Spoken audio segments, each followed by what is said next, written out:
जितनी एकादशी होती है 26 की 26 एकादशी का अगर आप वर्णन करेंगे, 26 की 26 एकादशी का यदि आप स्मरण करेंगे तो एक एक एकादशी का अगर नाम स्मरण करें तो कितना कितना सुंदर। चैत्र के महीने में 2 एकादशी, कामदा पाप मोचन, बैसाख में 2 वरुथनी मोहिनी, ज्येष्ठ महीना अपरा निर्जला, आषाढ़ योगनी देवशवनी, श्रावण महीने की कामिका पुत्रदायिनी, भादो महीने की अजा परिवर्तनी, अश्विनी महीने की इंद्रा पापकुशा, कार्तिक महीने की रमा प्रबोधनी, मार्गशीर्ष मास की उत्पन्ना और मोक्षदा, पौष महीने की सफला और पुत्रदा, माघ महीने की परतिला और जया, फागुन महीने की विजया और आमल की एकादशी, अधिक मास की पद्मनी और परमा। कितने सुंदर नाम है। अब इस नाम से पहचान करो, निर्जला, कितनी सुंदर नाम। अब नाम इतना सुंदर है तो एकादशी कितनी सुंदर होगी। अब एकादशी इतनी सुंदर होगी तो जिस दिन तुम व्रत करोगी एकादशी का तो तुम कितनी सुंदर होगी। मतलब भगवान कितने प्रेम से स्वीकारेगा कि इसका हृदय कितना सुंदर है। ऊपर की सुंदरता मत देखो साहब, व्रत करने से भीतर की सुंदरता। आप पहले कथा में कहा कि क्रीम की चमक 15 दिन रहती है, अच्छे कर्म की चमक जिंदगी भर रहती है। कर्म की चमक देखना है हमें, क्रीम की नहीं।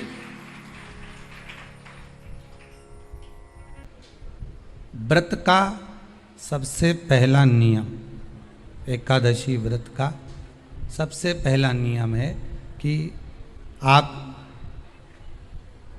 जिस दिन व्रत करो उसके एक दिन पहले भक्ति का संचार इस हृदय में कर लो। भक्ति का संचार इस हृदय में कर लीजिए। जिस दिन आप व्रत करो, जैसे एकादशी का व्रत कर रहे हो तो दशमी के दिन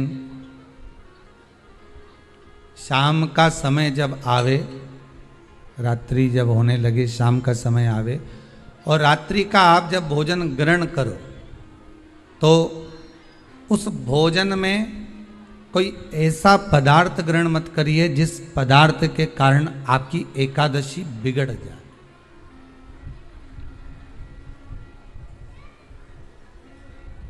कोई बेकार भोजन हमें ग्रहण नहीं करना,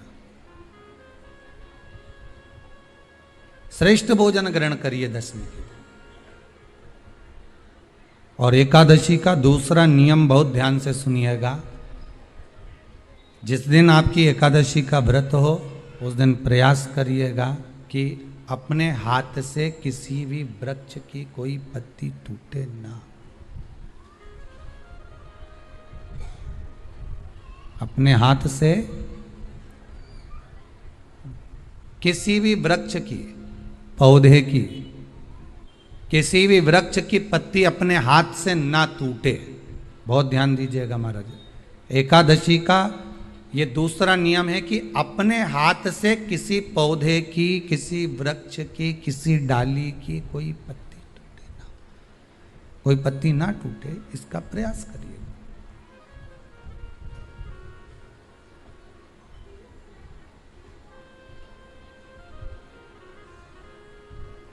कितना सुंदर व्याख्यान कहा है, कितना सुंदर वर्णन है महाराज कि मात्र एकादशी का व्रत कर लेने पर, मात्र एकादशी का व्रत कर लेने पर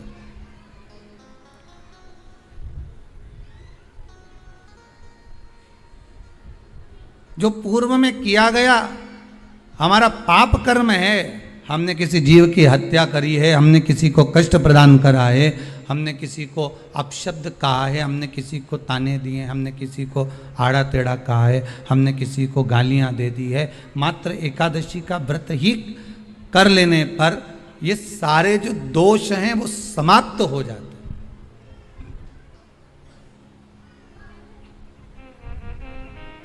सारे दोष हमारे समाप्ति पर आ जाते हैं।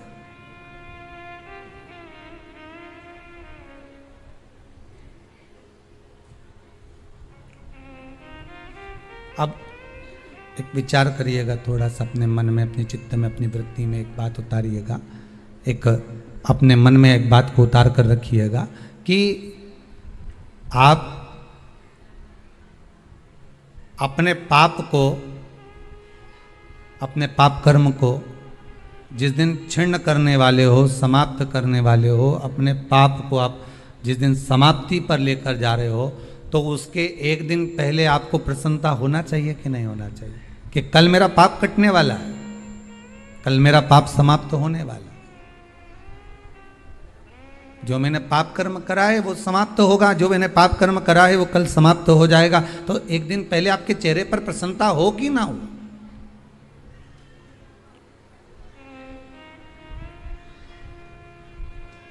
और चेहरे पर वो प्रसन्नता आपके आना चाहिए कि कल मेरा एकादशी का व्रत है, आज दशमी है, कल एकादशी का व्रत है, तो कल मेरी जब एकादशी का व्रत रहेगा तो मेरा ना जाने कितना कितना पाप, कितना असत्य, कितना झूठ, कितना प्रपंच वो समाप्त हो जाएगा। इसमें मुझे प्रसन्नता हो, इसमें मुझे आनंदता हो।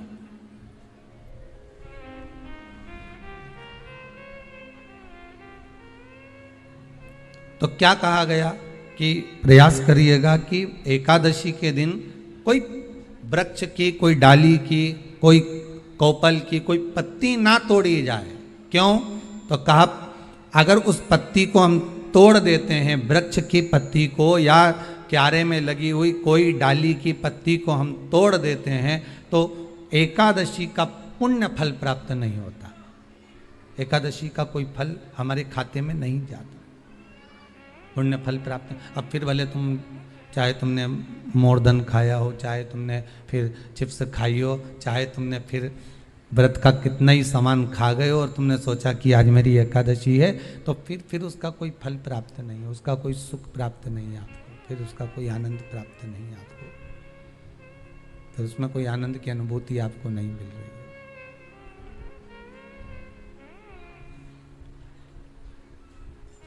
फिर उसमें कोई फल की प्राप्ति आपको नहीं हो रही। आस्था चैनल के माध्यम से जितने भी एकादशी करने वाले हैं और चतुर्थी का व्रत करने वाले हैं, बहुत ध्यान से आज की कथा सुनना कि एकादशी का आपसे आपके बच्चे पूछेंगे, मम्मी हम भगवान विष्णु का दर्शन करते हैं, हम राम जी का दर्शन करते हैं, हम कृष्ण भगवान का दर्शन करते हैं, हम भवानी माता का दर्शन करते हैं, हम शंकर जी का दर्शन करते हैं, हम सारे देवी देवताओं का दर्शन करते हैं, पर ये एकादशी माता तो कभी नजर ही नहीं आती। पूछेंगे कि नहीं पूछेंगे कि तुम जिस एकादशी का व्रत करते हो, इनका जन्म कहां से हुआ, कहां जन्मी थी? एकादशी की जन्म स्थली कहां है? भाई भगवान कृष्ण की जन्मस्थली तो मथुरा है, श्री राम जी महाराज की जन्मस्थली बोल दो जम के अयोध्या है।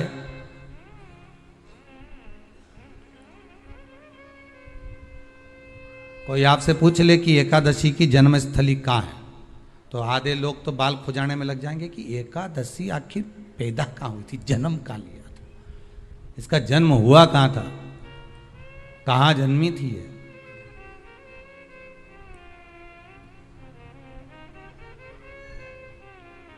इसका जन्म स्थल है कहाँ? और अगर मान लो जन्म स्थल एकादशी का है,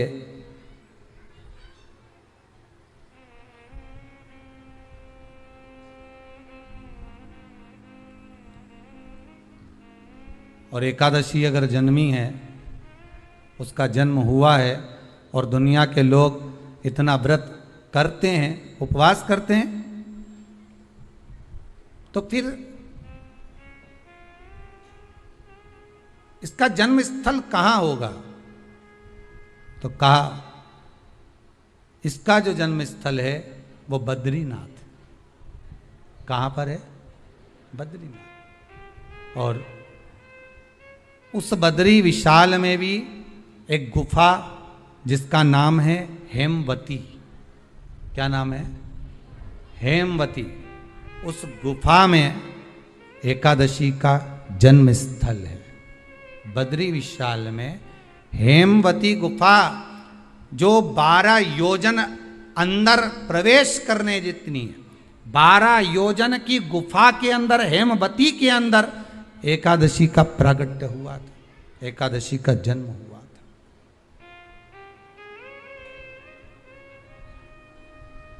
अब तो बता सकते हो ना कि कोई पूछे कि राम जी का जन्म अयोध्या में हुआ, भगवान कृष्ण का जन्म मथुरा में हुआ, और कोई पूछ ले आपका जन्म कहाँ हुआ था, अपन कह सकते ना सीहोर में हुआ हमारा। और आपसे कोई पूछे कहाँ हुए तो कहे इंदौर में हुए, कि देवास में हुए, कि भोपाल में हुए, कि मुंबई में हुए, कि पूना में हुए, आपका तो बता दोगे। पर बच्चे आपसे पूछ ले मम्मी तू इतनी एकादशी का व्रत करती है, एकादशी का तू व्रत करती है, और सबको करा देती है कि बल्लभ कुल की एकादशी करो, भले बकरी जैसे चरो पर एकादशी करो, और सबको एकादशी कराया। तो कोई पूछ ले कि एकादशी का जन्म कहाँ हुआ था, तो आप कह सकते हो कि बद्री विशाल में, हेमावती में, बद्री विशाल के हेमवती गुफा के अंदर जो 12 योजन की गुफा है, उस गुफा में एकादशी का जन्म हुआ। कब हुआ?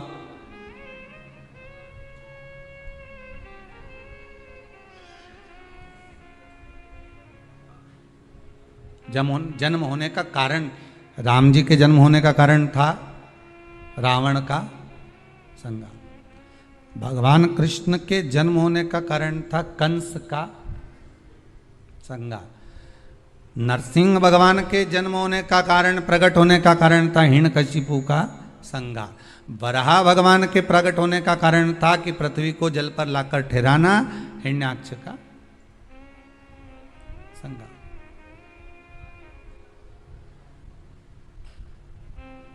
तो फिर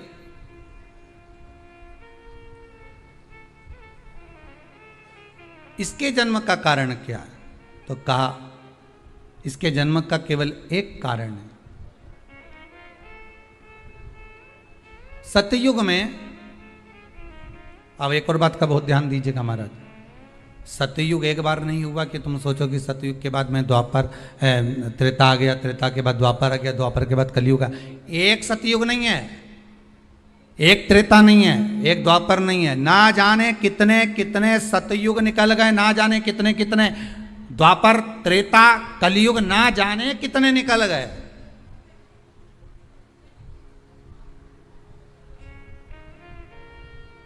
और आप और हम जैसे भी इस पृथ्वी पर ना जाने कितने, अरे जम के तो बोलो, निकल गए। पृथ्वी वहीं की वहीं है, जिस मकान में रहते हो वो मकान भी वहीं की वहीं है। बस कभी कभी एकदम प्लाट हो जाता है, फिर उस पर वापस बन जाता है, फिर क्लीन, फिर बन गया, फिर क्लीन, फिर बन गया। ना जाने कितने कितने कितने कितने जन्म हम ले चुके हैं, और हमारे भी आगे का जन्म कितने जन्म होते रहेंगे। जमीन वहीं की वहीं रह जाएगी और अपन चले जाए, बस वो जगह वहीं रह गई। जो पहले परदादाजी की थी, दादाजी को मिल गई, दादाजी की थी, पिताजी को मिल गई, पिताजी की थी, उनके बेटे को मिल गई, उनके बेटे से उनको बेटों को मिल गई। मिलते मिलते मिलते मिलते कब वो जमीन भी बिक गई समय की अवस्था में, फिर दूसरे की हो गई, और हम सोच कर रह गए कि ये हमारा है, हम इसके लिए लड़ाई करें, झगड़ा करें, हम केवल इस जमीन के लिए, जरा सी प्रॉपर्टी के लिए अदालत में खड़े, अपना समय बर्बाद कर दिए, और जो पाना था वो छोड़ दिया।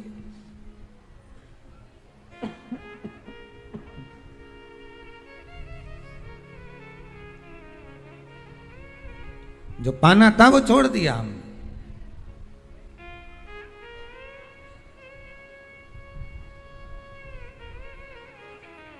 असली रजिस्ट्री तो ये शिव महापुराण की कथा है, जिसमें बैठकर आप 3 घंटा भगवान की भक्ति को जो धारण कर रहे हो, 3 घंटा जो भगवान की कथा को आप श्रवण कर रहे हो, 3 घंटा जो भगवान की भक्ति में आप डूबे हुए हो, 3 घंटा जो भगवत स्मरण में आप लगे हुए हो, बस यही असली रजिस्ट्री है, यही वहाँ काम आने वाली है। इसके सिवाय कुछ काम नहीं आएगा। धन दौलत माल खजाना सब पड़ा की पड़ा रह जाना, सब धरा की धरा।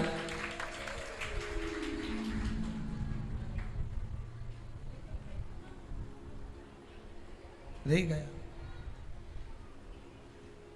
वो एक लाइन आप लोग स्मरण करते होंगे, सज धज के जिस दिन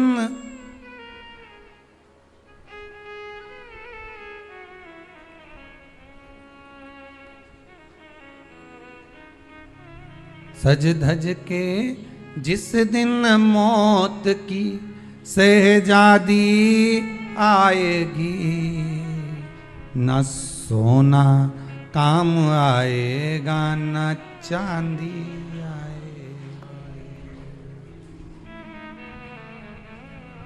अलमारी में धरा की धरा रह जाएगा, लॉकर में पड़ा की पड़ा रह जाएगा। लॉकर में पड़ा की पड़ा है, अलमारी में धरा की धरा है। कपड़े भी सारे घड़ी बने की बने रहे, कपड़े भी धरे की धरे रह गए और सब पड़ा रह गया। कि छोटा सा तू कितने बड़े अरमान हैं तेरे,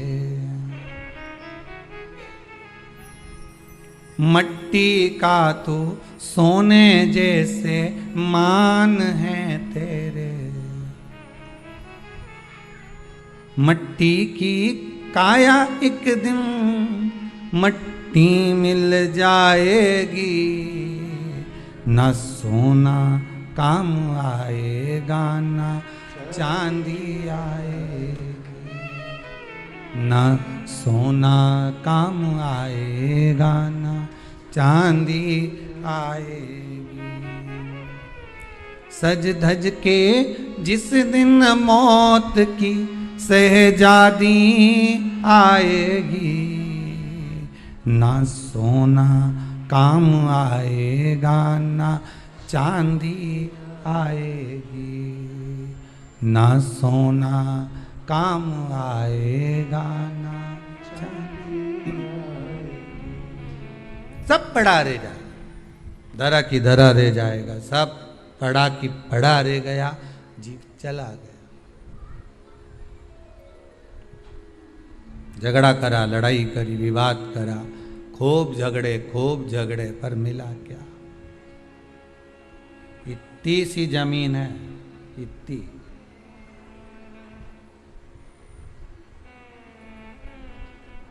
मिल भी गई, हो गया, मान लो तुमको मिल गई लड़ाई झगड़ा में। यहाँ तो शिव महापुराण की कथा कहती है कि माता पिता के आशीर्वाद से बड़ी दुनिया में कोई प्रॉपर्टी नहीं है। माता पिता के आशीर्वाद से बड़ी दुनिया में कोई दौलत नहीं है। कि जिस घर में माँ बाप की इज्जत नहीं होती, उस घर में देखना कभी बरकत नहीं होती। सही प्रॉपर्टी, सही जमीन, सही जायदाद, सही धन, सही दौलत, सही संपदा तो माता पिता का आशीर्वाद है।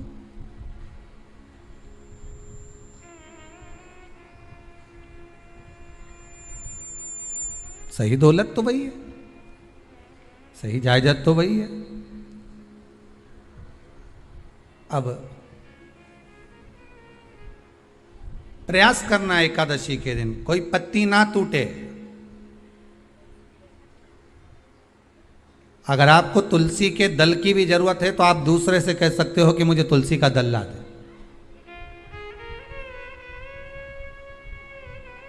पर मेरे हाथ से मैं किसी को कष्ट ना दूं।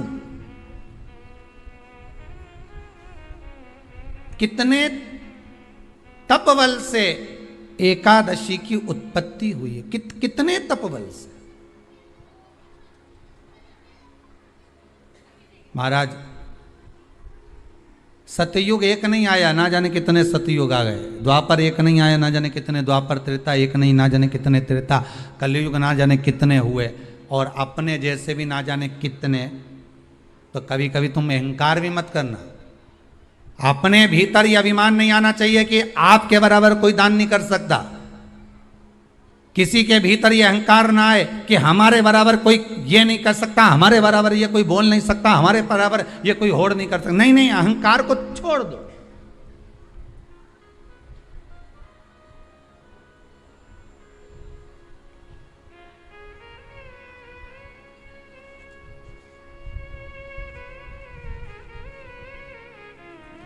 इस भारत की भूमि पर, इस भारत माता की गोद में अगर वीर भी जन्मे तो ढेर वीर जन्मे, कोई एक नहीं। कोई एक सोचे कि मेरे बराबर कोई और नहीं कर सकता, नहीं नहीं, ना जाने कितने।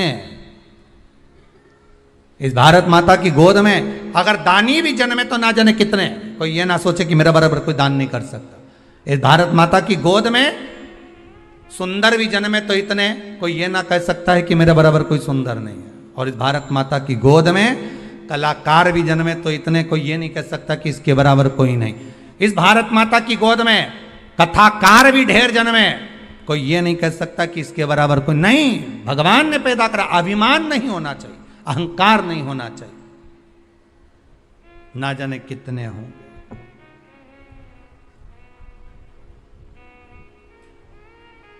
ना जाने कितने।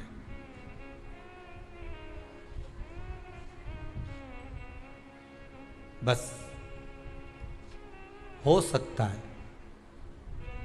सतयुग, त्रेता, द्वापर, कलयुग भी ये अनेक हुए हैं तो हम भी अनेक होंगे, हम भी ना जाने कितने होंगे। सतयुग की कथा है। सतयुग में एक नाड़जंग नाम का एक असुर हुआ।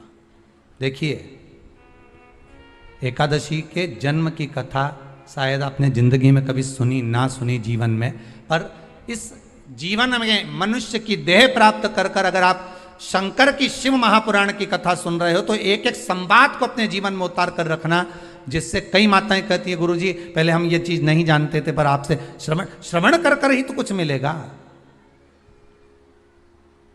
आने वाली पीढ़ी को हमको ज्ञान देना है। सियोर वाला महाराज तो 3 घंटा 2 बजे से 5 बजे तक आस्था चैनल पर, फेसबुक पर, यूट्यूब पर कथा बाज देगा। इसके बाद जवाबदारी आपकी है। कथा सुनने के बाद जवाबदारी आपकी है कि आपके बच्चों को शाम को भोजन कराते समय, आप रात्रि को अपनी बहन से बात करते समय, आप रात्रि को अपने रिश्तेदारों से बात करते समय उनसे भी प्रश्न कर सकते हो। क्यों आज तूने कथा सुनी थी? आज अपने एकादशी के जन्म की कथा सुनी कि एकादशी कब पैदा हुई, एकादशी का जन्म कब हुआ, कौन सी जगह पर जन्मी थी। अपने को मालूम था कि राम जी कहाँ जन्मे, अपने को मालूम था भगवान कृष्ण कहाँ जन्मे, अपने को मालूम था नरसिंह भगवान कहाँ जन्मे, पर अपने को एकादशी का जन्म कहाँ हुआ ये नहीं मालूम था। आप अपनी बहन से, अपने रिश्तेदारों से बात कर सकते हो। 3 घंटे की कथा तो आप यहां श्रवण कर लेते हो आस्था चैनल के माध्यम से, फेसबुक और यूट्यूब के माध्यम से। इसके बाद की जवाबदारी आपकी है कि इस कथा का प्रसाद आप किस किस को दे रहे हो। आप कथा का फोन लगाकर किस किस को बोल रहे हो कि 2 बजे से 5 बजे तक कथा आ रही है। सुनो, व्रत शिव महापुराण की कथा है। व्रत, उपवास जो अभी तक करते आए हैं उसी को सुन रहे हैं कि अब कैसे करना चाहिए। करते तो आए पर उसको करना कैसे। कहां जन्म ले लिया तो कहा महाराज बद्रीनाथ। कब जन्मी एकादशी? एकादशी का जन्म कब हुआ तो कहा एक नाड़ाजंग नाम का सुर था, राक्षस, जिसके पुत्र का नाम था मुर। क्या नाम है? मुर। मुरदैत्य। ये मुरदैत्य इतना विशालकाय था, इतना विशालकाय था, रहने वाला चंद्रावती नगर का था। कौन से नगर में रह रहा था? चंद्रावती नगर। बड़ा विशालकाय।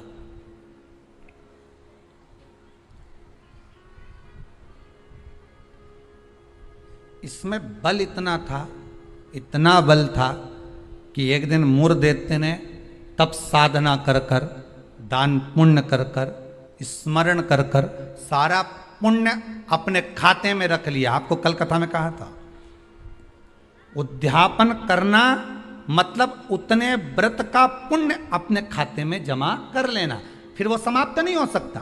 उस पर सील ठप्पा लग गया मतलब ये प्रॉपर्टी तुम्हारी हो गई।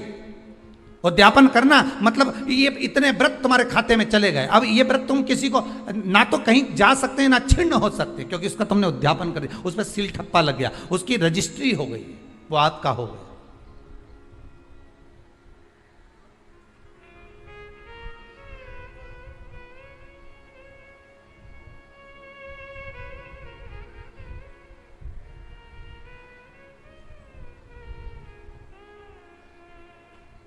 अब मुरदैत्य बड़ा बड़ा उपद्री था, बड़ा उपद्री, इतना उपद्री, पर साथ में वो दान भी बहुत करता था, साथ में वो पुण्य भी बहुत करता था, सत्कर्म बहुत करता था।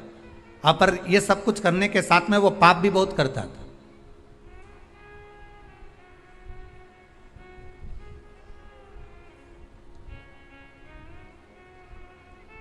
बहुत पाप करता था, पुण्य के साथ में पाप भी बहुत करता था।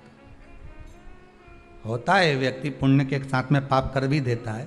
शंकर जी के मंदिर में लोटा भर के पानी चढ़ाने गया और मन में विचार कर कर गया, बताओ अपने आप को कैसी इत्र आ रही है, दूसरे को देख के अपन तुरंत उसी समय पे पाप कर दिया। बताओ अपने आप को कितनी इत्र आ रही। अरे अरे वो इतरारे इतरान दे, तू तो अपना शंकर जी के जल चढ़ाने, हरि ओम बोलने, नमः शिवाय बोलने, अपने घर जा। तेरे को क्या करना कि इतरारी ने कहीं कर रही, वो करे करे करना। तुम तो शंकर जी भजो, शिव नाम जपो, शंकर का स्मरण करो और भगवान का भजन करके अपने घर जाओ बस। पर मुरदैत्य पुण्य भी करता था तो पाप बहुत करता था। इतना पाप कर्म था, इतना पाप कर्म था कि वो घबराए नहीं, बस पाप ही पाप में लिप्त हो जाए। समय आया, एक बार ये मुरदैत्य पहुंच गया अमरावती, अमरपुर, भगवान वैकुंठ अधिपति के उस भवन में जहां 33 कोटि देवता सदा विराजमान रहते हैं। ऐसे सुंदर आनंद में भगवान के धामों में पहुंच गया और जिस इंद्र लोक में जाता तो इंद्र को पकड़कर जमीन पर फेंक देता। अब बहुत अच्छे से सुनिएगा महाराज, देवता ऊपर जब युद्ध करते थे और युद्ध के मैदान से नीचे गिरते थे तो मृत्यु लोक में नहीं आते थे। कहाँ नहीं आते थे? मृत्यु लोक में। पर मुरदैत्य इतना बलवान था कि देवताओं को जब पकड़कर फेंकता था तो किसी लोक में नहीं जाते थे, मृत्यु लोक में ही जाते थे। अब बल देखिए कितना प्रबल होगा। कोई लोक नहीं, ऊपर से फेंका तो डायरेक्ट नीचे।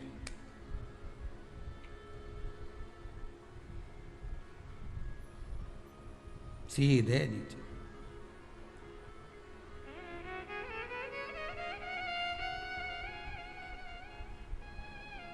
जितने लोक उतने देवता, और जितने लोक उतने देवता। अब इसने सोचा इतने सारे देवताओं को अलग अलग गिराने कब तक जाऊंगा, तो इसने क्या करा, आज चढ़ गया सारे लोकों पर और लोकों पे चढ़कर जो नृत्य करना प्रारंभ करा, जम जम के नाचना, तो सारे लोक हिलने लगे और जितने उसमें 33 कोटि देवता रह रहे थे सब मृत्यु लोक में गिर गए। अब सारे लोक में किसका राज्य हो गया?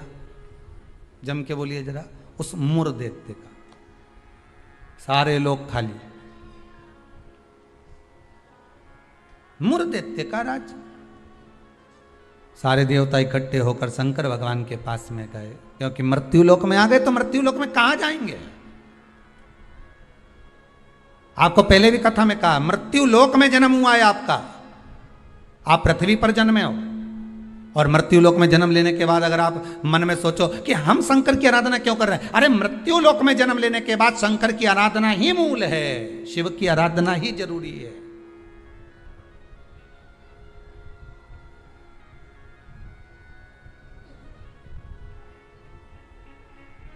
कहां जाएं, किससे कहें? वैकुंठ लोक के अधिपति भगवान विष्णु, ब्रह्मलोक के अधिपति भगवान ब्रह्मा, इंद्रलोक के अधिपति इंद्र, यमलोक के अधिपति यम, मृत्यु लोक के अधिपति महादेव है, भगवान शिव है। और अगर आप मृत्यु लोक में रह रहे हो तो आपके जीवन में अगर दुख है, तकलीफ है, कष्ट है, रोग है, बीमारी है, तकलीफ में हो तो शंकर की शरण में जाइए। सारे 33 कोटि देवताओं का चरित्र एकादशी के जन्म की कथा कर रही है, पद्म पुराण की कथा कर रही है, स्कंद पुराण की कथा कर रही है, शंकर की पावन कथा कर रही है कि देवता जब मृत्यु लोक में आ गए और मृत्यु लोक में आने के बाद उनको जब कष्ट हुआ, किसी देवता के पास नहीं गए, सबसे पहले शंकर जी के पास गए, क्योंकि जो करीब में होता है उसी को पुकारा जाता है। एक बहू पूना में रह रही है और एक बहू तुम्हारे साथ में रह रही है और तुम्हारा पेट दुखे या चक्कर आ रहे हैं तुमको, तो क्या पूना वाली को फोन लगा के बोलोगी बहुत चक्कर आ रहा है?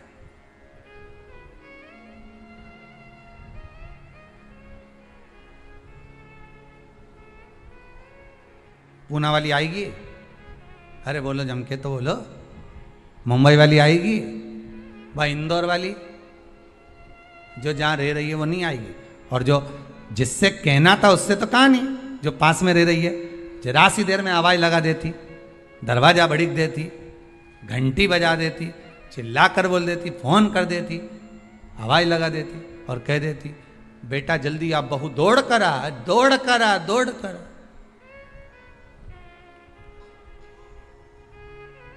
बोलो आती कि नहीं आती? कितना भी झगड़ा हो, कितनी भी लड़ाई हो गई हो, तो भी किसी को तकलीफ में है तो ऐसी कोई बहू नहीं होती जो दौड़ कर ना आए। तकलीफ में होगी, भले कितना भी झगड़ा कराओ, कितनी भी लड़ाई करियो, कितना भी विवाद हो, दौड़ के आ गए। और आई तुरंत, क्या हो गया मम्मी? बस मेरे को चक्कर आ रहा है। अब तुमने पूना वाली को बुलाया, इंदौर वाली के बुलाया, बड़नगर वाली के बुलाया, ने पीपर ठौन वाली के बुलाया, ने नीमच वाली के बुलाया, सब क्या बुलाया तुमने, पर तुमने उसको नहीं बुलाया जो पास में थी।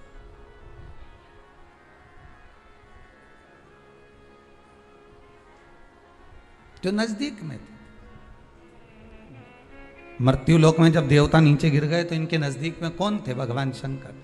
जब शंकर भगवान नजदीक में थे तो सारे देवता शिव जी के पास दौड़ कर गए, भोलेनाथ जी के पास दौड़ कर जाकर हर हर महादेव, हर हर महादेव, हर हर महादेव। जैसे ही हर हर महादेव बोला, शंकर भगवान के नेत्र खुल गए। शिव जी ने पूछा कैसे आना हुआ ये तो बताओ। कहा महाराज जी ये वो मुर दैत्य ने हम सबको नीचे पटक दिया। अच्छा तो फिर क्या चाहते हो? बस उस मुर दैत्य का संहार कर दो। शंकर भगवान बोले मुर दैत्य का संहार मैं करूंगा?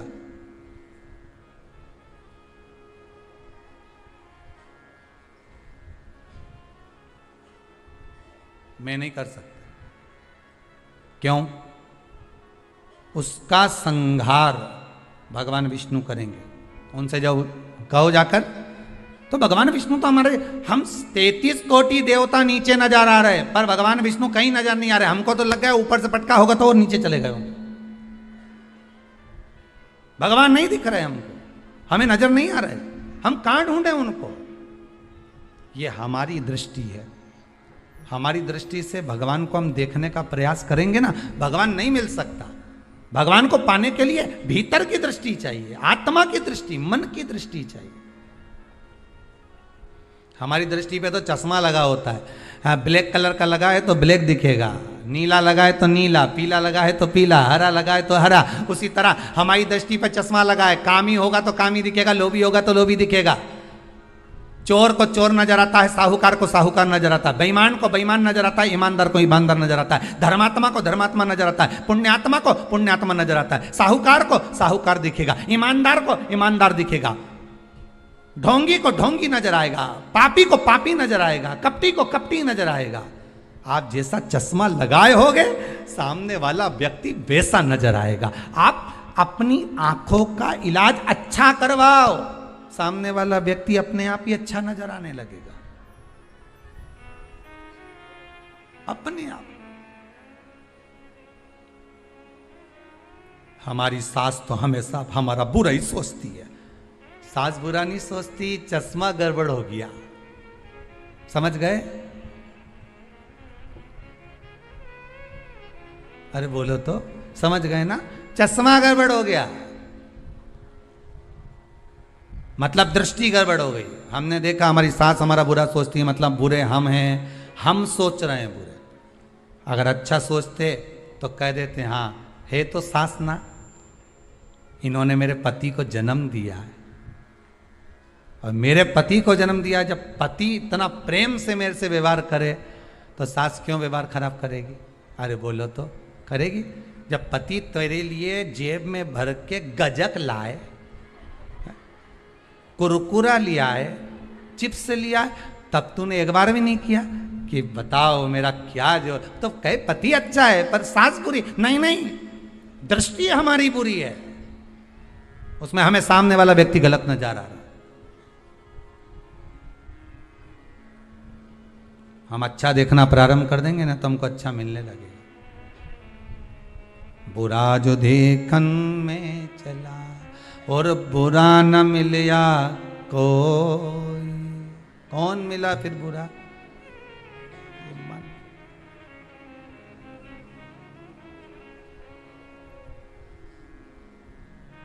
इस मन को बुरा कहा। मैं नहीं मार सकता मुर्देत्य को, भगवान विष्णु मारेंगे। भगवान विष्णु कहाँ मिलेंगे? क्षीर सागर में शयन कर रहे हैं, जाइए। सारे देवता पहुंच गए क्षीर सागर। प्रभु कृपा करिए। भगवान विष्णु ने पूछा क्या हुआ? वो मुर्देत्य ने आक्रमण कर रखा है, सबको उठा उठा के पटक दिया, एक भी नहीं बचा, सारे लोग खाली पड़े। अच्छा फिर मां कौन बैठा है? तो क्या मुर्देत्य बैठा अकेला? हो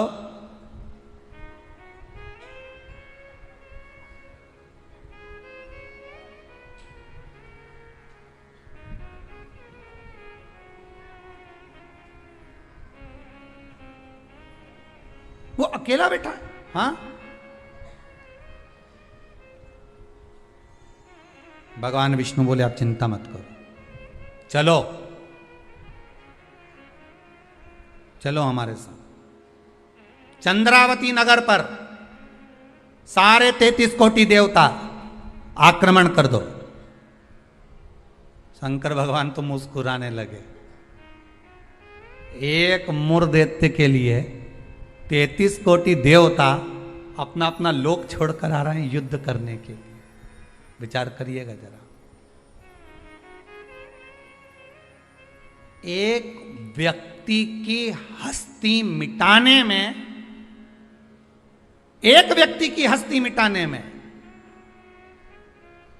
ना जाने कितने लग जाते हैं नीचे गिराने में, ना जाने कितने।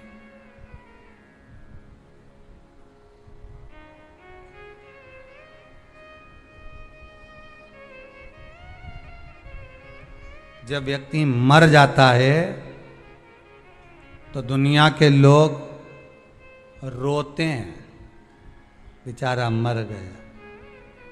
और जो मर गया उसको वापिस जिंदा कर दे भगवान तो फिर खो जाते हैं, फिर उठ गया, वापिस उठ गया।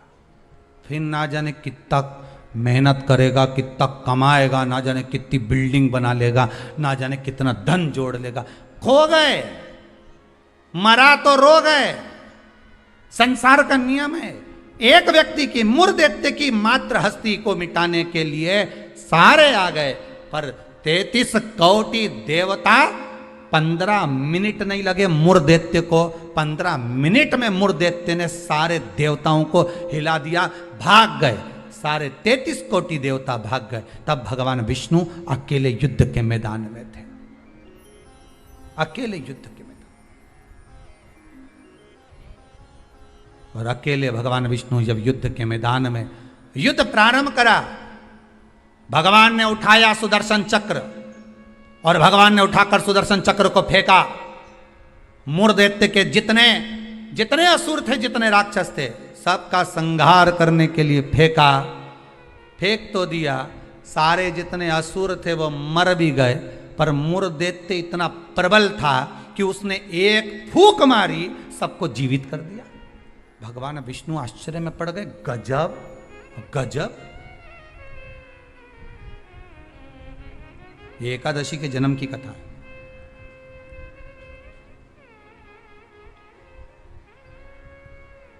गजब हो गया, इतने सारे मरे और एक क्षण में भगवान ने तो सुदर्शन फेंका ने, सब घूम के गया ने, सबके मार के आया।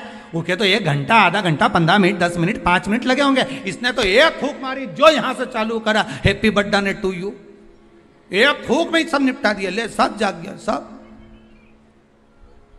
जैसे वो 11 साल होए तो लोग 11 मोमबत्ती जला। हमारे यहाँ तो कहीं नियम नहीं है, हिंदू धर्म के शास्त्र के अनुसार ये नियम नहीं है कि मोमबत्ती को बुझाओ कि दिया बुझाओ। हमारे यहाँ तो जन्मदिन मनाओ तो दिया जलाओ। और पहले बात तो जन्मदिन मनाओ तो पहले सोच के मनाओ कि 14 साल के हो गए, मतलब भगवान के करीब जाते जा रहे हैं, करीब। 35 साल के हो गए, मतलब 36वें में लग गए, उसकी ओर करीब पहुंच गए। जैसे जैसे उम्र बढ़ती जा रही, तुम तो केक काट रहे हो, ऊपर तो नगाड़े बज रहे हैं, भेरू आने वाला है, ऊपर नगाड़े बज रहे हैं। 68 का हो गया, गांव के लोग जन्मदिन मना रहे, ऊपर कह रहे तैयारी कर लो रे, थोड़ा और बचा है, आने वाला है।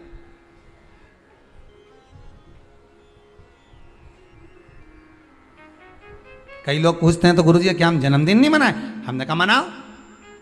तो आप तो ऐसा बोलते हो। हमने कहा जन्मदिन मनाना मतलब हम तो समझ जाते हैं कि ये जन्मदिन इसलिए मना रहे हो क्योंकि तुम्हें खुशी है भगवान के पास जाने की, इसलिए मना रहे हो कि अब हम भगवान की ओर करीब हो गए, हम और करीब हो गए, हम और करीब हो गए। अरे जन्मदिन आता जाए तो विचार करते जाओ कितने साल निकल गए। ना राम नाम लीनो ओ तूने भरी जवानी में, तो डूब के मर जा रे चुल्लू भर पानी में। अरे काय जन्मदिन मनाओ तो विचार करिए कि हमारा जन्मदिन हम क्यों मना रहे हैं, किस लिए मना रहे हैं, कहाँ जा रहा है, हमारा समय निकले चले जा रहा है। ना राम गाए ना कृष्ण गाए ना शंकर का स्मरण करा, यूं ही गवा दिया। और बच्चा कुचा था तो जन्मदिन आदि रात को मेन रोड पे गाड़ी को खड़ा करके बोनट पे केक रख के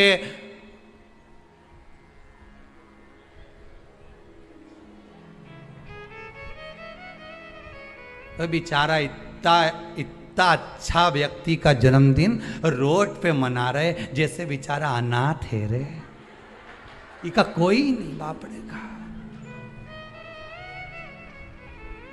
उसके घर में उसकी मम्मी है, उसके घर में उसके पिताजी हैं, उसके घर में उसका भाई है, उसके घर में पूरा परिवार है, और जन्मदिन कहां मना रहा है? रोड पे। हैप्पी बर्थडे टू यू, क्योंकि अनाथ है तो जन्मदिन रोड पे मन रहा है।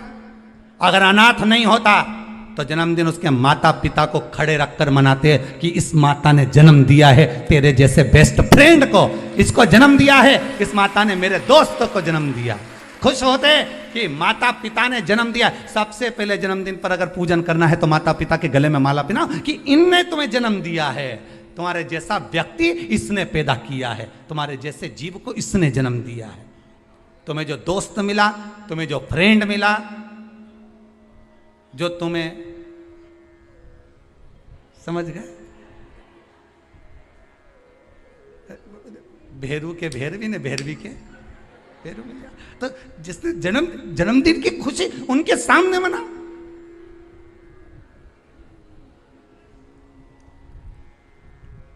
चले गए रोड पे, गाड़ी खड़ी कर ली, केक काट लिया, आधी रात को बम फटाका फोड़ लिया, बस। क्या मतलब? वो अनाथ नहीं है, वो अनाथ नहीं है। उसके सिर पर उसके माता पिता का हाथ।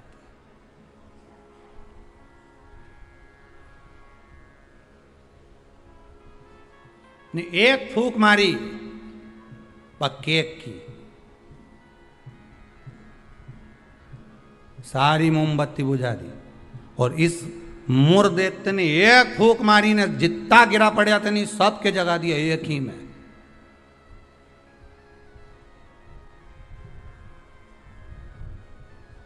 मेरे को तो लगे वो कहीं कहीं का बाबा जोगी और नहीं हो, नहीं जिसके यहाँ झाड़ा लगवाने लोग जाएं, एक फूंक मार दो उठी क्या। तो ये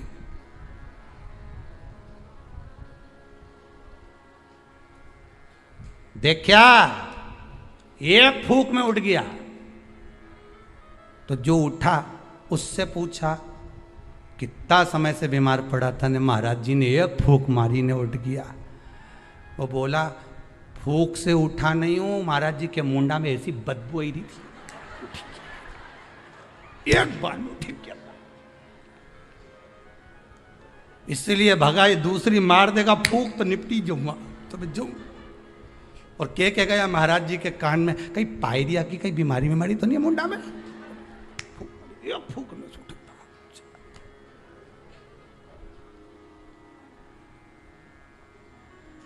अब अभी महाराज जी ने उसको मारी थी, अब महाराज जी खुद के मार के देखो,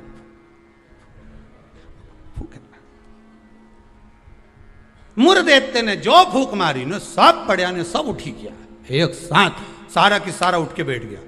अब तो भगवान भी सोचे क्या करें। भगवान ने सुदर्शन को वापस लिया, गदा का प्रहार करा। गदा युद्ध हजारों वर्ष तक चला मुर्दैत्य के साथ, 1000 वर्ष तक गदा युद्ध चला है भगवान विष्णु का। गदा युद्ध में जब भगवान विष्णु हार गए तब मल्लाह युद्ध प्रारंभ हुआ। कहते हैं हजारों वर्ष निकल गए, 10, 20, 25, 50,000 वर्ष केवल मल्लाह युद्ध में निकल गए भगवान विष्णु के, तो भी नहीं हारा। आखिरी में भगवान विष्णु की हापड़ी थोड़ी ऊंची, भगवान विष्णु को लगा कि ये हार नहीं रहा। भगवान विष्णु थक गए, क्योंकि ये मूर दैत्य तो पत्थर जैसा था और मेरे नारायण कमल जैसे कोमल थे। भगवान एक जगह जाकर बैठे। लक्ष्मी जी ने, पद्मावती जी ने, माता लक्ष्मी ने जाकर पूछा, नाथ हुआ क्या है? भगवान कह रहे हैं मैं थक चुका हूं, हजारों वर्ष से युद्ध लड़ रहा हूं, पर तू ये हारता नहीं है। तब लक्ष्मी, मैं आता हूं तो रुक। लक्ष्मी जी को क्षीर सागर में रोका और भगवान नारायण दौड़ कर गए बद्री विशाल। हेमवती गुफा में प्रवेश कर गए। 12 योजन की उस गुफा में मेरे भगवान प्रवेश कर गए। जाकर मेरे नारायण सो गए, क्योंकि इतने थक चुके थे।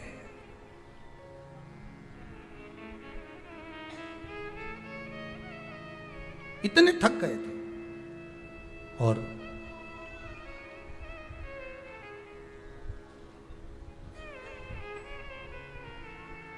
इतने थक गए भगवान, इतने थक गए, सो गए। मूर दैत्य भगवान के पीछे पीछे दौड़ कर आया कि आखिर ये जा कहां रहे हैं, ये जा कहां रहे हैं। मूर दैत्य ने विचार करा, आज भगवान भाग कर कहां जा रहे हैं मुझसे। केवल वो काल्यावन को देखकर भगवान युद्ध का मैदान छोड़कर नहीं भागे थे, यहाँ मूर दैत्य को देखकर भी भगवान युद्ध का मैदान छोड़कर भागे थे। भगवान का नाम था रणछोड़ राय।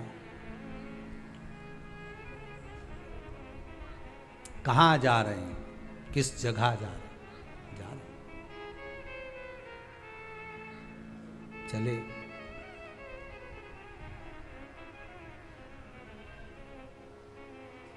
गुफा में मूर दैत्य ढूंढते ढूंढते उस हेमवती गुफा के अंदर प्रवेश करने लगा।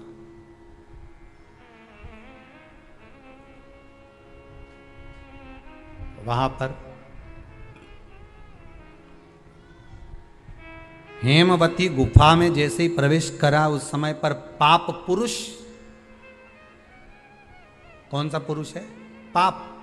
व्यक्ति का जो पाप होता है, जब वो पुण्य वाली जगह पर जाता है, सत्कर्म वाली जगह पर जाता है, तो उसका जो पाप पुरुष है, उसका जो पाप है, वो उसके सामने आकर खड़ा हो जाता है। बहुत ध्यान देना। क्यों कहते हैं कि मंदिर जाओ, क्यों कहते हैं तीर्थ जाओ, क्यों कहते हैं सत्संग में जाओ, क्यों कहते हैं कथा स्मरण में बैठ जाओ, क्यों कहते हैं? हमारा जो पाप है वो हमसे, जैसे ही हम तीर्थ गए, जैसे ही हम भजन में गए, जैसे ही हम कथा में गए, जैसे ही हम कीर्तन में गए, जैसे ही हम स्मरण में गए, जैसे ही भगवान की भक्ति में हम पहुंचे, हमारा पाप जो हमारे सम्मुख में था, हमारे साथ में था, वो पाप हमसे दूर हो जाता है। और मूर दैत्य के सामने वही पाप पुरुष आकर खड़ा हो गया।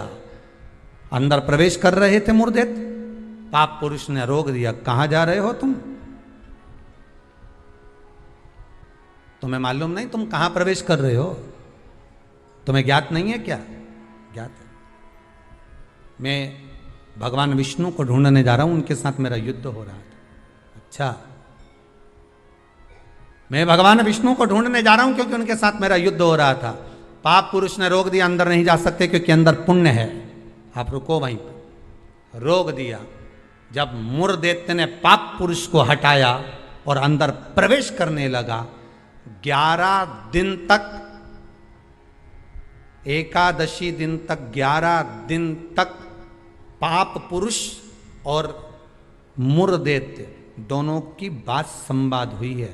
पाप सामने है, मूर दैत्य प्रवेश कर रहा है, बीच में पाप अड़ा पड़ा है। और वहीं बस उस 11 दिन में क्या हुआ कि 11 दिन में भगवान विष्णु के शरीर से एक स्त्री ने जन्म ले लिया।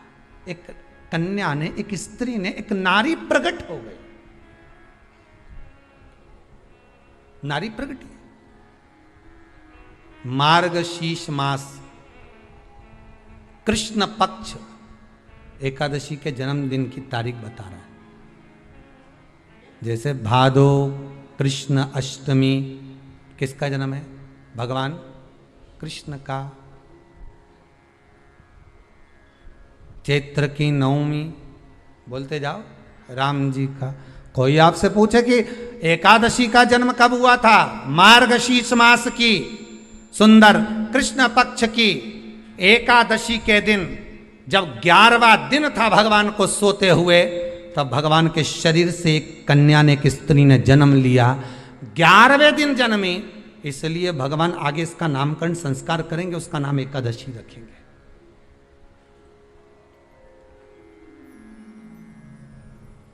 इसी को कहते उत्पत्ति एकादशी, उत्पन्ना एकादशी। प्रकट हो, आप पुरुष ने देखा कि कोई कन्या आ रही, बड़ी सुंदर है, बड़ी सरल, बड़ी अच्छी दिख रही है, और पाप पुरुष ने देखा इतनी सुंदर कन्या, इतना सुंदर उसका स्वरूप,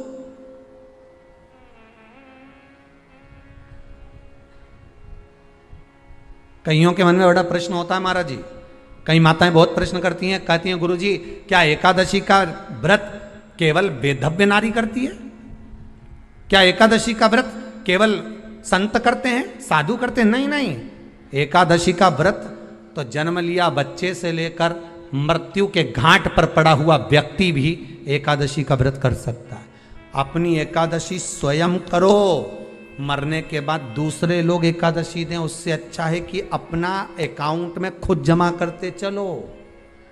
तो बुरे वक्त में थोड़ा बहुत कहीं ना कहीं अपने का यमदूत आ गया, यमराज आ गया, और उसने कहा लाओ एकादशी दो। अब तुम तो इंतजार में बैठी कि अभी 12वां तो हम दो, तो क्या 12वां के कहीं करेगी? तो क्या 12वां के हमारा छोरा उन्हें एकादशी देगा? तुम खड़े रहो। अब वो 10 दिन तक तो इंतजार करा। गरुड़ पुराण में लिखा है, जीवात्मा के जब प्राण छूटते हैं, किसी के प्राण छूटे, प्राण छूटने के 10 दिन तक जीवात्मा घर की अटारी पर रहती है। अब 10 दिन के बाद तो जाएगी। अब तुम तो कह रही अभी रुक जाओ रे, अभी कहाँ जा रहे हो? अभी एकादशी मेरे को मिलेगी, हमारा छोरा देगा, बहू देगी, बड़ी बहू देगी, छोरा देगा, पोता देगा, पोती देगी, नाती देगा, पंती देगा। और पंडित जी जब बैठे संकल्प दिलाया, बोलो तुम्हारे दादाजी के कितनी एकादशी दोगा? तो क्या हमने 5 दी, कोई के हम 14 दी, कोई के हम 10 दी, कोई के हम 3 दी, कोई के हम 2 दे दिए। तो कहीं दादाजी कहीं भिखारी था? ये दादाजी की कथा नहीं, अपनी कथा। अपन क्या भिखारी है जो दूसरे की एकादशी लेकर जाएंगे?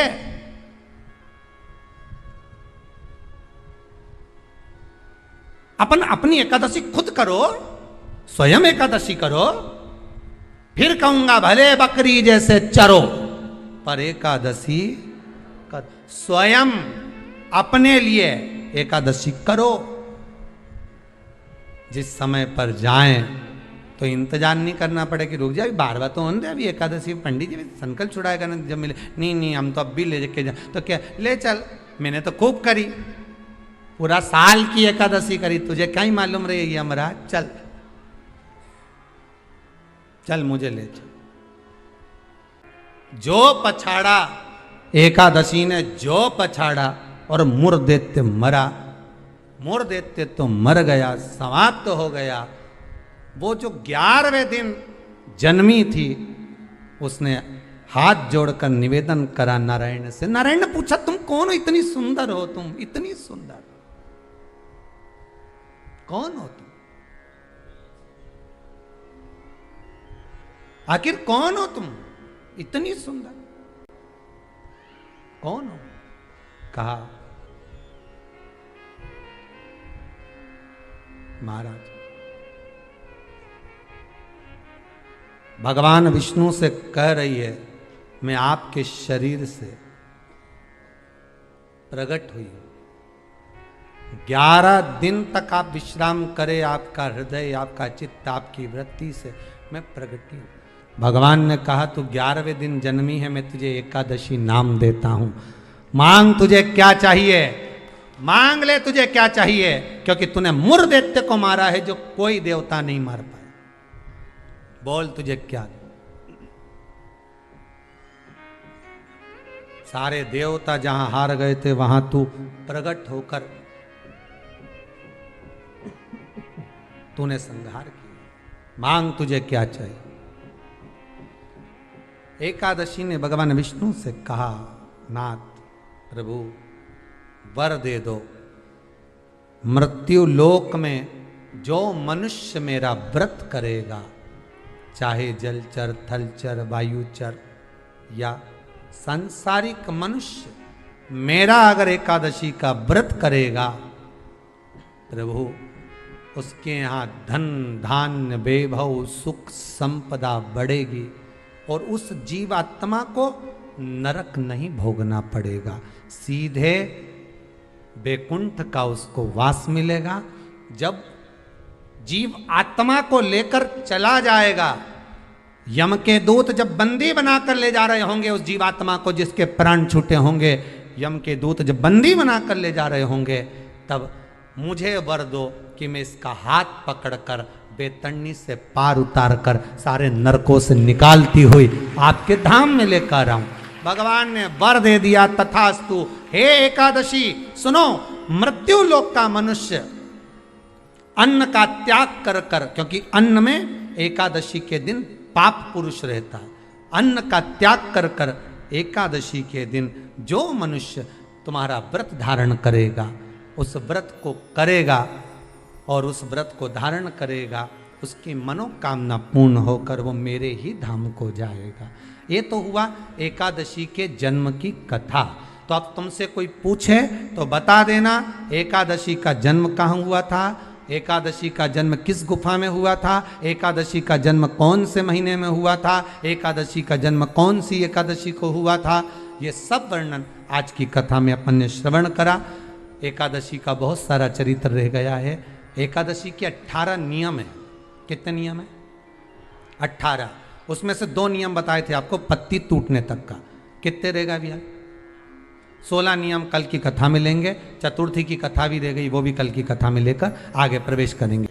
कितना सुंदर लिखा रहता है एकादशी का। जब हम व्रत करते हैं तो शिव महापुराण की कथा में, व्रत शिव महापुराण की कथा जो हम श्रवण कर रहे हैं, स्कंद पुराण, पद्म पुराण, नारद पुराण, कुर्म पुराण, इन पुराणों में जब हम ग्रहण करते हैं, ज्ञात करते हैं, तो हमको मालूम पड़ता है कि व्रत करने से पहले हमारे एक दिन पहले भी हमारा सोच, हमारी वृत्ति, हमारा मन, हमारी दृष्टता, हमारी चित्त वृत्ति जो भी है, हमारी दृष्टि जो भी है, वो शुद्ध होना चाहिए।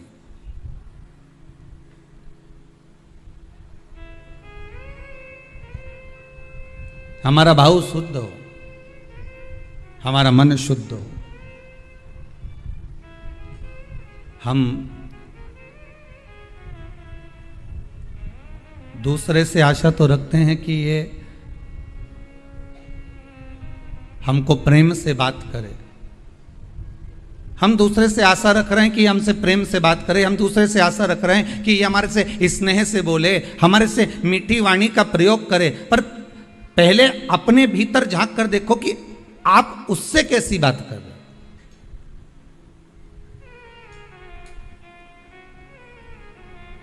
पहले भी कथा में कहा, आज फिर कहते हैं, प्रेम दोगे तो प्रेम मिलेगा। जो आपके पास में है वो आप लुटाना प्रारंभ कर दीजिए। आपके भीतर अगर अहंकार है तो आप अहंकार लुटाना प्रारंभ कर दीजिए। आपके भीतर अगर कपट है तो आप कपट लुटाना प्रारंभ कर दीजिए। सामने वाला स्वयं कपटी हो जाएगा। आपके भीतर अगर झूठ है, प्रपंच है, तो झूठ और प्रपंच लुटाना प्रारंभ कर दीजिए। सामने वाला अपने आप झूठ और प्रपंची हो जाएगा। आपके भीतर अगर विश्वास है तो आप विश्वास देना प्रारंभ कर दीजिए, विश्वास लुटाना प्रारंभ कर दीजिए, विश्वास देना प्रारंभ कर दीजिए। सामने वाला विश्वासवान हो जाएगा।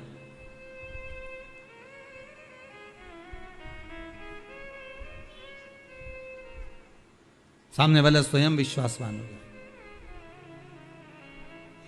आपके भीतर अगर भजन है तो आप भजन देना प्रारंभ करो, सामने वाला खुद भजन गाने बैठ जाएगा। हमने कई माताओं को देखा है, जब तीज त्योहार आता है ना, तो एक माता भजन गाने बैठती है, ढोलक लेके जो पीटना चालू करे, मंजीरा बजाने वाली भी नहीं होना तो दूसरी आके बैठ जाती, मंजीरा उठा ले बजाने लगते। उसको बजाना भी नहीं आता, फिर भी वो आकर बैठ जाती। बैठे बैठे वो ताली बजाएगी, तीसरी फिर आ जाएगी, वो बैठे बैठे ताली बजाएगी, भजन गाएगी। एक गाने बैठी थी, देखते देखते 8, 10, 15, 20 इकट्ठी हो गई।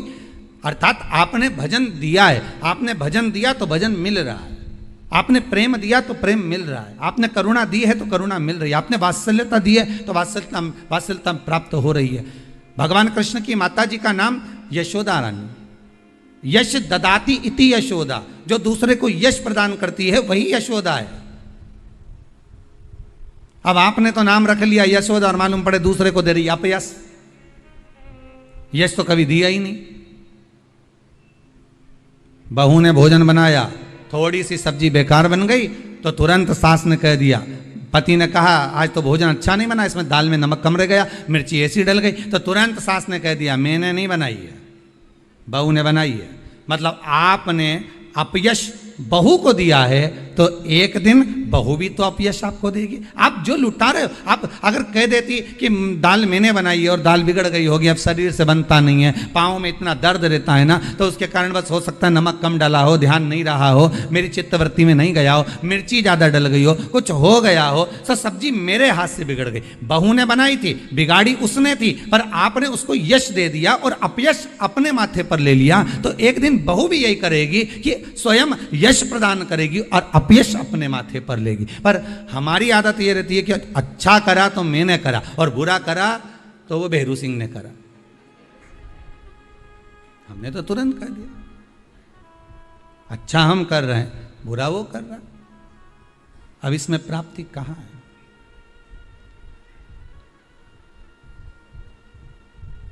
इसमें सुख का भान कहां है? आप अच्छा देने का प्रयास करो तो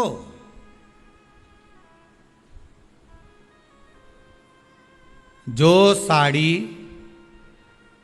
कोई नहीं पहने, ना बहू पहने, ना बेटी पहने, ना कोई पहने, जब वो साड़ी बहुत दिन की रखी रही और वो साड़ी कोई नहीं पहने, तब तुमने उठाकर उसको भागवत जी पे चढ़ा दी और आशा क्या रख रही हो कि भागवत मैया ऐसी कृपा करजे हमारी झोली खुशी से भर दीजिए। भागवत मैया सोचे बता कजन कहाँ की कितने साल पुरानी साड़ी इधर उधर से घूम फिर के तेरे पास आई और तूने मेरे को ला के चढ़ा दी और आशा रख रही है कि भागवत मैया मेरी झोली खुशियों से भर दे। तो भागवत जी बोली कि मैंने तुझसे कहा था कि तू मुझे साड़ी चढ़ा। कभी भागवत महारानी बोलने आई तुमसे? कभी भागवत महारानी ये कहने आई कि मेरे को साड़ी चढ़ा, कि मुझे आभूषण चढ़ा, कि मुझे रतन चढ़ा, कि मुझे माणिक चढ़ा, कि मुझे सोना चांदी चढ़ा? भागवत कभी नहीं कहने आई कि मुझे ये चढ़ाना। भागवत तो ये कहती है कि तुलसी का दल हो तो समर्पित कर दो, और वो भी नहीं है तो मेरे चरणों में आकर बैठ जाओ, नमन कर लो। जब आखिरी में कथा विराम होगी तो तुलसी का दल व्यास जी महाराज तुम्हारे हाथ में पकड़ा ही देगा। तो भागवत तो ये कहती है कि प्रेम का एक पत्ता भी दिया जाए, स्नेह का एक चावल भी दिया जाए तो भगवान स्वीकार कर लेता है। प्रेम और स्नेह से भगवान स्वीकृत करता है, प्रेम और स्नेह से भगवान बढ़ा लेता है। प्रेम स्नेह से रिटर्न बढ़ा थोड़ा सा। प्रेम का अगर भाव होगा, प्रेम अगर आपके पास में है तो आपको मिलेगा, और अगर प्रेम नहीं है तो मिलेगा। जो होगा आपके पास में वो दे दीजिए।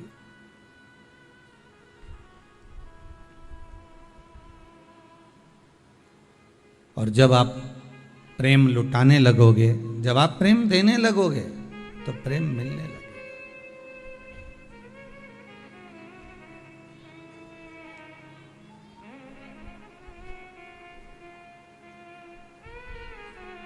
शिव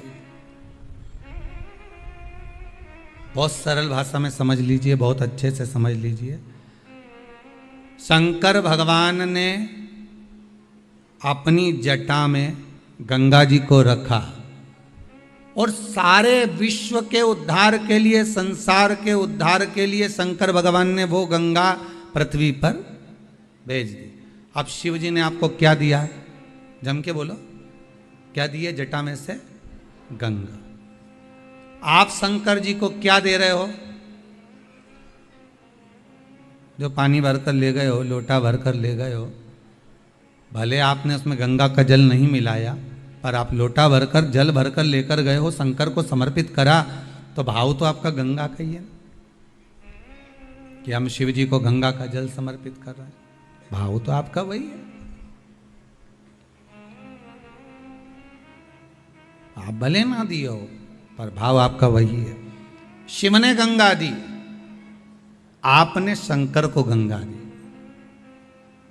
रामेश्वरम जाकर करा क्या आपने? केवल गंगा का जल ही तो समर्पित करा है शिव, क्योंकि भोलेनाथ ने, विश्वनाथ ने, शंभू ने आपको प्रदान करा था तो आपने उनको दिया है।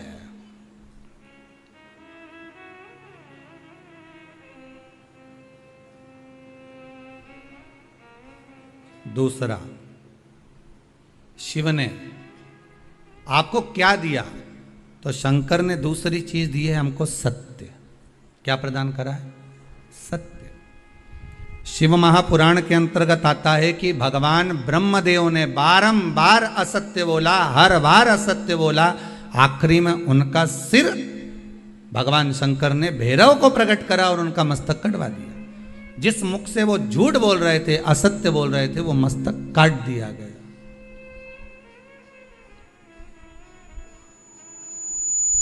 वो मस्तक काट दिया गया जिससे वो असत्य बोल रहे थे, जिससे वो झूठ बोल रहे थे।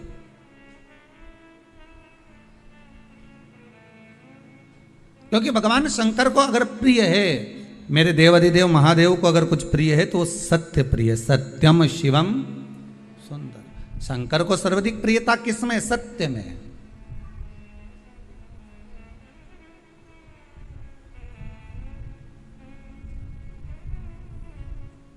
सतनाम कहो भोलेनाथ कहो, भोलेनाथ कहो, भोलेनाथ कहो। सत्य में शिव है और जहां शिव है वहां जीवन अपने आप सुंदर है। सत्य शिव ने दिया है। कब दिया? जब सती मैया राम जी की परीक्षा लेकर आई, और परीक्षा लेकर आने पर राम जी की परीक्षा लेकर जब भगवान शिव के पास पहुंची और शंकर भगवान ने पूछ लिया, क्यों सती तुम नीचे गई थी मृत्यु लोक में, तो मृत्यु लोक में जाने के बाद अपने राम जी जो घूम रहे थे उनकी परीक्षा ली, पर सती ने असत्य बोल दिया कि मैंने कोई परीक्षा नहीं ली। शंकर भगवान ने ध्यान लगा कर देखा कि सती मैया सीता जी का रूप रख कर गई हैं और राघव जी की परीक्षा ले रही हैं। तब शंकर भगवान का हृदय निचोड़ गया, शंकर भगवान का हृदय कचोट गया। शिव जी के नेत्रों से अश्रु का एक बूंद नीचे की ओर गिर गया। सती मां ने, माता सती ने शंकर भगवान के उसी अश्रु को अपने हस्त कमल में लिया। नाथ, ये अश्रु आपका है।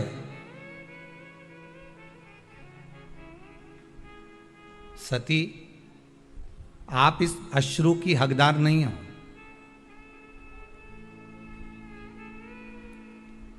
सती, आप इस अश्रु की हकदार नहीं हो। सती ने पूछा, इस अश्रु की हकदार मैं नहीं हूं? नहीं नहीं, आप इस अश्रु की हकदार नहीं हो। यह अश्रु तो आप किसी और को दीजिए। सती ने पूछा, क्यों? शंकर भगवान बोले, मेरा यह अश्रु आपको मालूम नहीं है कि ये मेरा आंसू कब निकला है? आप झूठ बोली हो, असत्य बोली हो, तब निकला है।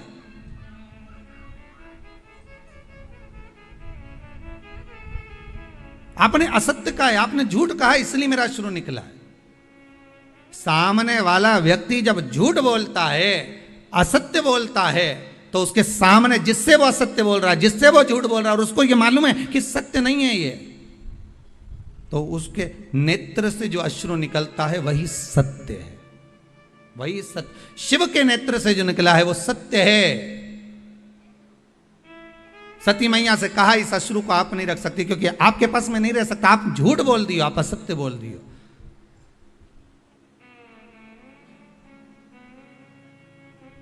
व्यक्ति तो आखिरी में बोलता है राम नाम सत्य है, बाकी का समय तो राम राम जपना, पराया माल अपना। मुख में राम, बगल में चोरी। सत्य तो आखिरी में निकलता है, जब जीवात्मा चली जावे, जब ये आत्मा, ये जीव केवल शरीर पड़ा हुआ है और आत्मा निकल गई, तब लोगों ने जब उठा कर लेकर गए, तब कहा कि राम नाम सत्य है। इससे पहले सत्यता नजर नहीं आती। जब तक जिंदा रहता है ना, तो परिवार सत्य है, पत्नी सत्य है, कुटुंब सत्य है, मेरा घर परिवार, नाते रिश्ते, ये सब सत्य नजर आएंगे। और जैसे ही प्राण छूट गए, सब असत्य, बस राम नाम सत्य नजर आता, उसके सिवाय कुछ सत्य नहीं दिखता।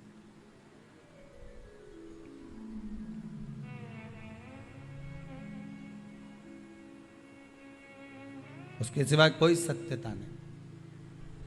लो सती, ए सती, ये आपके हस्त कमल में जो अश्रु रखा है ना, ये अश्रु आप पहचान नहीं पा सकती कि अश्रु में सत्यता है।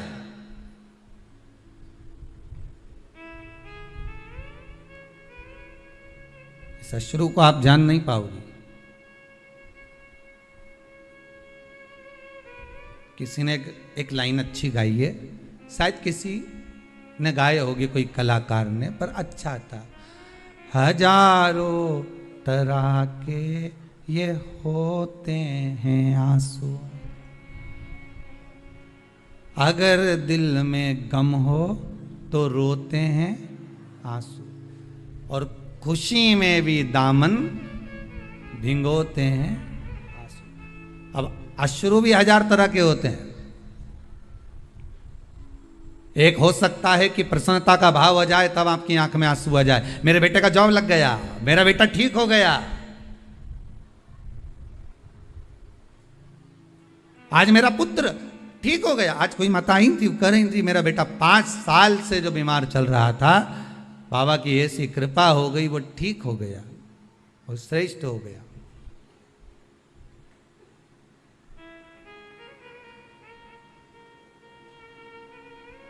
कहीं शंकर की दया हो। प्रसन्नता में भी अश्रु आ जाते हैं।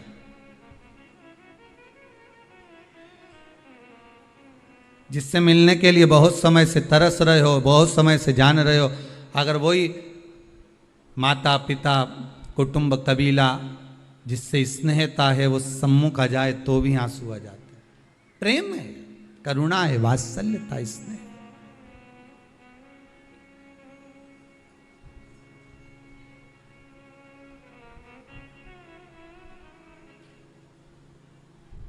ये वात्सल्यता है, यही प्रेम है। सती इस अश्रु का मोल तुम नहीं जान सकोगे। अश्रु वापिस दे दीजिए हमको। सती मैया कहती है मैं अश्रु वापिस नहीं कर सकती आपको,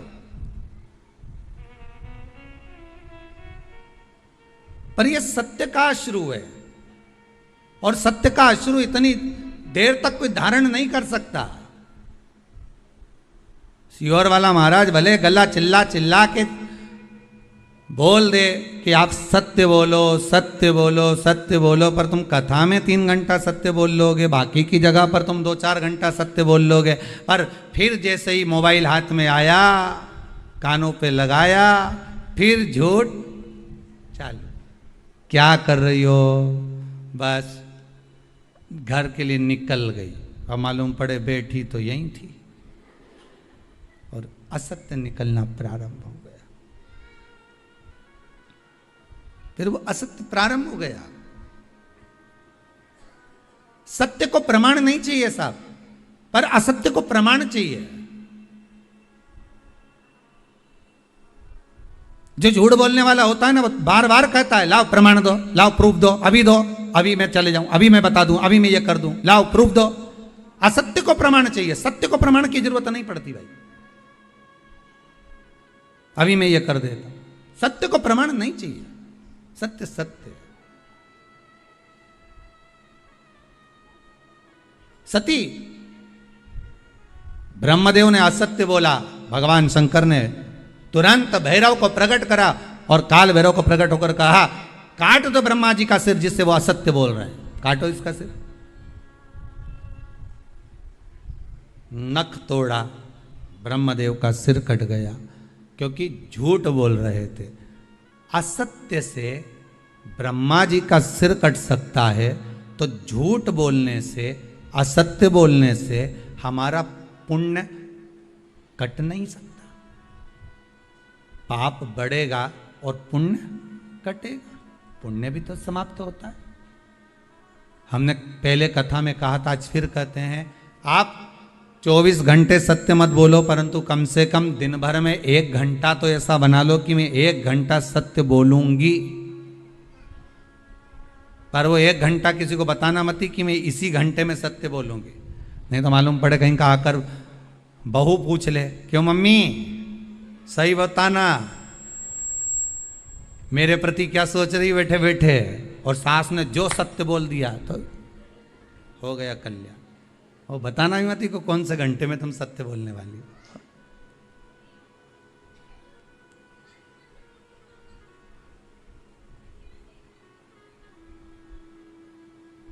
जैसे गीता पढ़ने का विषय है, हृदय में उतारने का विषय है। गीता, श्रीमद् भगवत गीता पढ़ो, हृदय में उतारो, अपने बच्चों को पढ़ाओ। क्यों?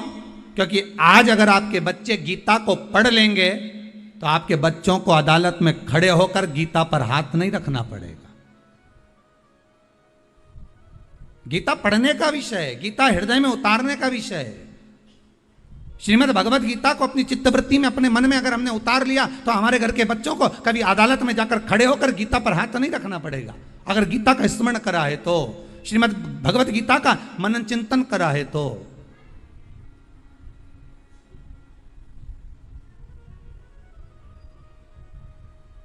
थोड़ा सा सत्य अपने जीवन में उतारो, तब जाकर जीवन का आनंद। सती लाओ, ये मेरा अश्रु मुझको दे दीजिए, ये सत्य से जो अश्रु निकला है, ये सत्य का अश्रु आप मुझे प्रदान कर दीजिए। नहीं नहीं नहीं स्वामी, मैं ये सत्य को अपने पास रखना चाहती हूँ। शंकर भगवान ने कहा, सुनो सती, अगर सत्य अगर आपने अपने पास में रख लिया तो आपको सहन बहुत कुछ करना पड़ेगा। मैं सहन करने को तैयार हूं। अगर सत्य मेरे पास में रह रहा है तो मैं सहन भी कर लूंगी। और सती ने क्या सहन करा वो आप देख लो। सती जब पिता के यज्ञ में गई और वहां पहुंची, और पहुंचने के बाद माता सती ने जब जो देखा, देखने के बाद सती ने सत्य कहना प्रारंभ करा और सत्य सुनना प्रारंभ करा, तो सती को भस्म होना पड़ा। माता सती को भी भस्म होना।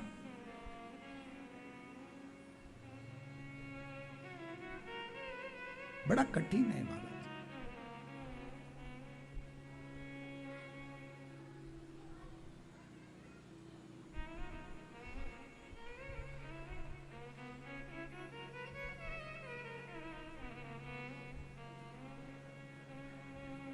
सत्य को पहचान कर सती मैया ने बारंबार शिव से कहा, मैं सब सहन कर लूंगी सत्य को, आप मुझे दे दीजिए। शंकर भगवान ने अपना अश्रु, वो सत्य का अश्रु, सत्यता का अश्रु शंकर भगवान ने दे दिया सती माता।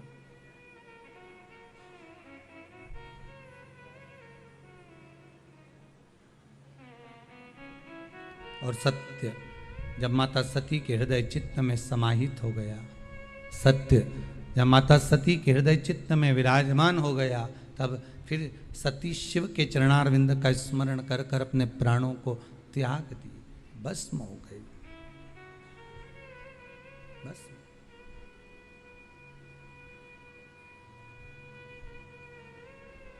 और वो सत्य के कारण ही मेरा शंकर, सती मैया हो, पार्वती मैया हो, जगत हो, संसार हो, सत्य के कारण ही मेरा शिव सबके हृदय में विराजमान है। सागर कृपालु जब दया करता है, करुणा करता है, उसके दरबार पर जाकर जब जीव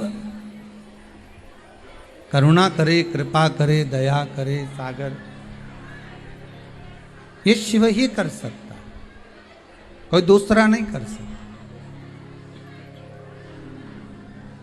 सत्य शिव को प्रिय है, सत्य शिव को प्रिय है। और जब शंकर भगवान को सत्य प्रिय है तो उस शिव को अगर कुछ देना है तो ब्रह्मदेव को सत्य ही देना था।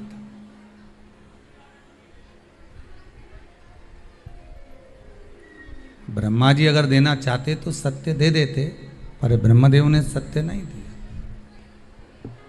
ब्रह्मा जी सत्य नहीं बोल पाए।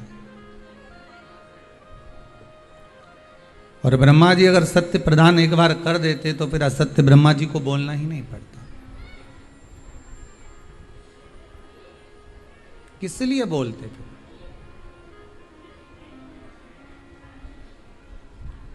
द्वादशी की मृत्यु दीजिए, द्वादशी को दाग वृंदावन की लकड़ी दीजिए, दीजिए दोनों।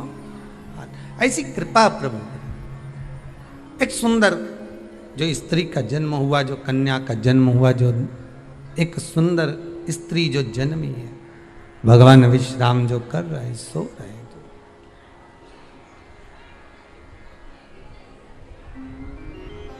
प्रकट हो गई। एकादशी का जन्म मार्गशीर्ष मास कृष्ण पक्ष एकादशी उत्पन्ना, उत्पत्ति एकादशी प्रगति। पाप पुरुष एकादशी को देखा, भाग गए।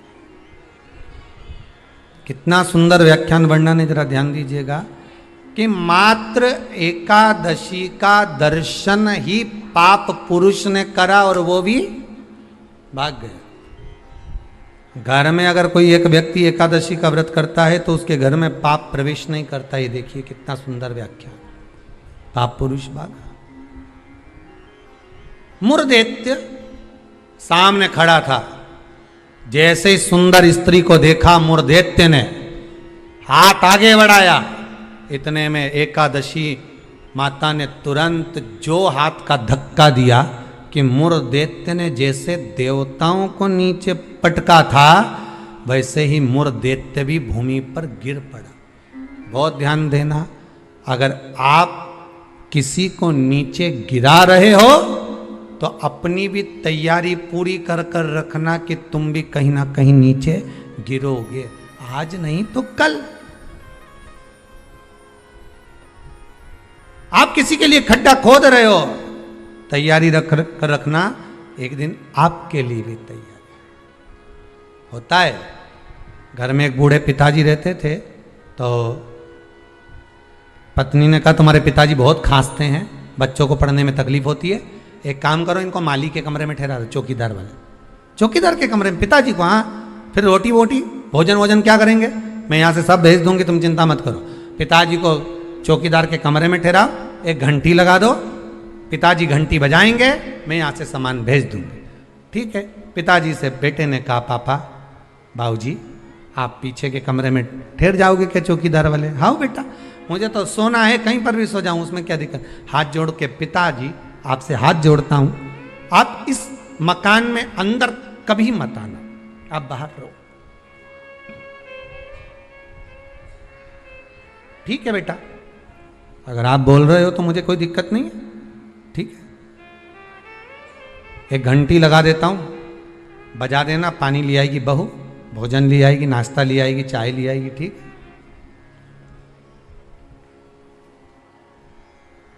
घंटी लगा दी, पिताजी घंटी बजाते, बहू सामान भेज देती। एक दिन पिताजी ने घंटी नहीं बजाई, बेटे ने कसम दी थी अंदर मत आना मकान। बेटा शाम को आया, पत्नी से पूछा क्यों, पिताजी को चाय भोजन नाश्ता वगैरह दिया? पिताजी ने घंटी नहीं बजाई, हो सकता उनके पास रखा होगा। बेटा शाम के समय पिता के कक्ष में जाकर देखता है पिता पलंग से जमीन पर पड़े हुए थे। पूछा, जल का छींटा दिया, बेहोशी में पिता थे, उठे, क्या हो गया पिताजी? पिताजी बोले प्यास लगी। पानी नहीं पिया क्या आपने? भोजन नहीं किया? नहीं, मैंने खूब घंटी बजाई पर कोई सामान लेकर नहीं आया। बेटे ने घंटी बजाकर देखी तो घंटी नहीं बज रही थी। पिताजी घंटी तो बज नहीं रही है। पिताजी बोले मुझे लगता है घंटी के तार को ऊंदरा ने कतर दिया होगा, चूहे ने कतर दिया होगा, इसलिए घंटी नहीं बज रही होगी। बहू का दोष नहीं है बेटा। बेटा बाप को पानी पिलाता, इतने में बाप चला गया, मर गया, प्राण छूट गए, अंतिम संस्कार हो गया। 10 दिन पूर्ण हो गए, सफाई होने लगी। घर में 2 बच्चे थे छोटे छोटे। जब माँ सफाई कर रही थी तो घर के दोनों बच्चे ने, एक ने तार को घड़ी बनाया, जेब में रखा, एक ने घंटी को अपनी जेब में रखा। माँ ने पूछ लिया क्या कर रहे हो? बच्चे चिल्ला कर दौड़े, घंटी जेब में रख रहे हैं। क्यों? जैसे आपने दादाजी के लिए घंटी लगाई थी, आपकी बहू आपके लिए लगाएगी, उसकी तैयारी कर रहे हैं। ये उसकी तैयारी है। जैसा करोगे वैसा भरोगे। किसी के ऊपर उंगली उठाओगे, ये बाकी की उंगलियां आपकी साइड जाएगी, एक दिन आप पर भी उंगली उठाई जाएगी। कि किसी के लिए अपयश करोगे, एक दिन अपयश आपको भोगना पड़ेगा। किसी के लिए आप शब्द बोलोगे, वो शब्द आपको भी झेलना पड़ेगा। किसी के लिए बुरा करोगे, बुरा आपको भी झेलना पड़ेगा। मत बुरे कर्म कर बंदे, वरना पछताएगा। भगवान की आंखों से तू बच नहीं पाएगा, तू बच नहीं पाएगा। कब तक बचोगे? किसी कपटी के साथ कपट करोगे ना, चल जाएगा। पर किसी भोले के साथ, सीधे के साथ, जिसने आपके साथ पूर्ण विश्वास करा, उसके साथ अगर कपट कर गए तो जिंदगी नरक जैसी जाएगी। नरक से भी भोला है कोई घर में, आपके परिवार में कोई सीधा है, भोला है, बहुत सरल है, किसी के बीच में नहीं बोलता, उसके साथ अगर आप कपट करोगे तो आपको रोना तो बहुत पड़ेगा साहब, बिलखना तो पड़ेगा बहुत। अब एकादशी ने धक्का दिया, नीचे गिर गया। कहते हैं 1 वर्ष लग गया था उस मूर्दैत्य को उठने में, जो धक्का एकादशी ने मारा था। कई एकादशी ऐसी रे, एक धक्का जो मारे नहीं तो अच्छा निपटी जाए। पाप, कपट, छल, बेईमानी, प्रपंच, ये तो उठे ही नहीं दादा एकादशी के दिन। ये सब दुबक के बैठ जाए, आज एकादशी है, आपने बोलना ही नहीं। ऐसे हर एकादशी पे एकादशी आ जाए तो तुम काय बोले उससे?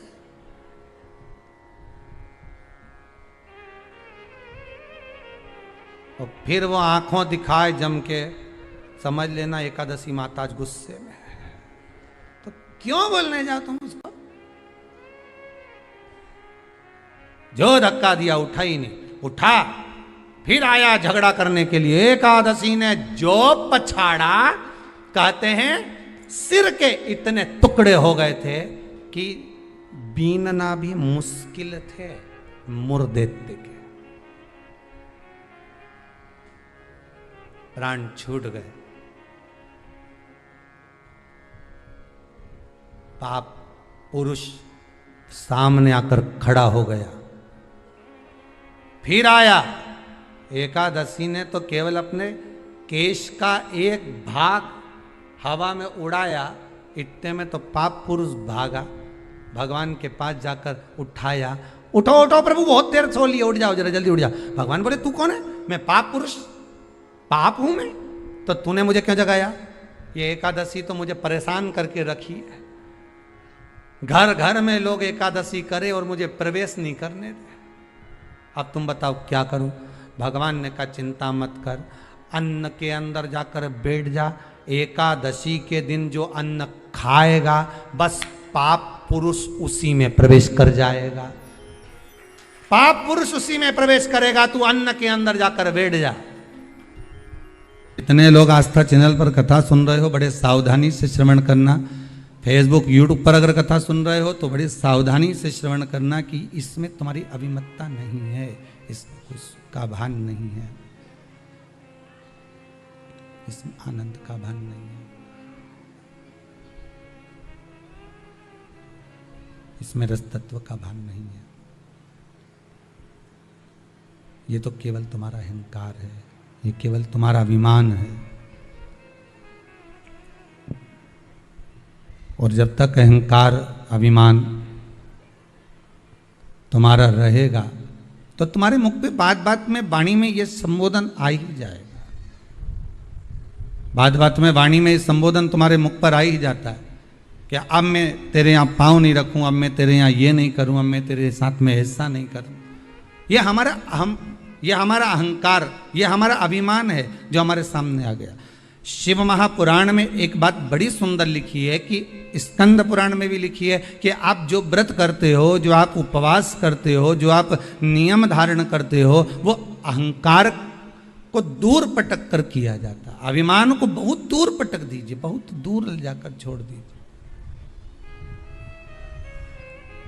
जब अहंकार अभिमान आपका दूर ले जाकर छोड़ दोगे, अहंकार अभिमान आपका जब दूर चले जाएगा और उस अहंकार अभिमान को छोड़ने के बाद जब आप भगवत भक्ति में डूबोगे, तब एक आनंद दूसरा ही हमें प्राप्त हो जाएगा। आज की कथा को यहीं विराम की ओर लेते हैं। बड़े भाव से, आनंद से, बहुत सुंदर व्रत शिव महापुराण की कथा चल रही है।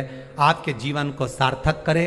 सबको प्रसाद के रूप में बांटो, घर घर फोन कर दो, सारे घरों में फोन लगा दो, मैसेज कर दो, या कथा की लिंक भेज दो कि ये कथा आ रही है व्रत शिव महापुराण की, सुने बिगर मत रहना। मालूम पड़ेगा कि हम इतने साल से एकादशी कर रहे हैं, उसका जन्म कब हुआ है, क्यों आई वो, किसको मारा उसने, क्या कारण था कि अन्न नहीं खाते। ये सारा चरित्र सुनते सुनते कल कथा में और प्रवेश करेंगे। 16 नियम रह गए हैं, 18 में से 2 वर्णन करें। 16 नियमों को और आगे सुनेंगे और उसको सुनते हुए चतुर्थी के व्रत का क्या विधान है उसमें प्रवेश करेंगे कि चतुर्थी के व्रत में जो आखा दाना रखा जाता है उसका महत्व क्या होता है। चतुर्थी के व्रत में जो कलश में पानी भरा जाता है उसका महत्व क्या होता है। चतुर्थी के व्रत में क्यों चूरमा बनाया जाता है, उसका नियम क्या होता है। तो उसका सारा व्याख्यान कल की कथा में लेंगे। आज की कथा